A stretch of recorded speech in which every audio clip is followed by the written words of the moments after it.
lunging, and more specifically about how not to lunge or how not to make your horse bored, I want to give you some ideas to take lunging to another level. So the clip I just showed, that is kind of traditional lunging. That's what a lot of people think of lunging. You just circle around and around and around and around until your horse is tired of it, you're tired of it. And I guess some people do change directions every once in a while. But lunging really is so much more than that. There's so much more to it. There's so much more you can do. And I want to show you that.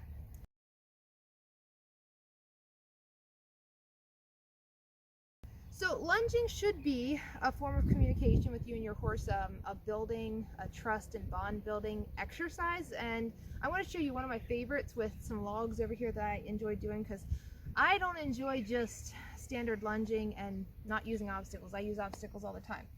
So what we're going to do is we're going to use the 4 ground poles and show you how to spice up your lunging a little bit.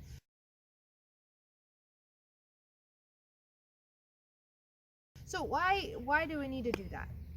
Why do we even need to lunge? Lunging, I think, typically is used to wear out your horse, to maybe get the buck out of them, to make sure they aren't going to be acting up on you when you ride.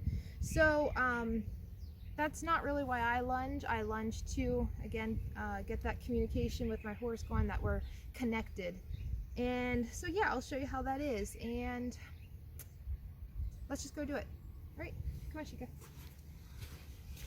So these are our 4 ground poles we're going to be using, and instead of just standard lunging around in a regular circle of just where you're standing, what we're going to do is, first off, I'm going to send her around a circle, and then I'm going to start moving from one layer to the next layer to the next layer to the next layer. So that involves me moving, me keeping connection with her, and making sure she's listening to my body language and that we're communicating. So if I'm not communicating well, she's probably going to drop to the next layer too soon, or she might not move to the next one. So we're going to see how well this goes. We haven't done this as much lately. She's 9 months pregnant right now, so we aren't very active these days. Just a little bit now and then, just to keep her moving. But yeah, she's out of shape. So let's go ahead and do that. And then I'm also going to show you another way of doing it. It's even a little more advanced. So you might be able to do this, you might not. You might have to work up to it. This is what I'm going to work Chino up to eventually. This is my goal for him, being able to get him to where Chica is in the lunging stage. And it's really fun. Like, it's not boring. It is so fun when you can control exactly where you want your horse to go. Start throwing in more obstacles, throwing in cones and barrels, more logs, seeing what all you can get them to go up, over, and around. So let's spice up our lunging a little bit. Here we go.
Well, I hope that gives you guys some ideas of some stuff to work on. Hopefully inspires you a little bit to get outside the box and push yourself a little bit more. Get your horse a little more motivated maybe, and get a little more creative. Quit boring your horse to death with circles. All right, that's it for today. Come on, Chica, let's go.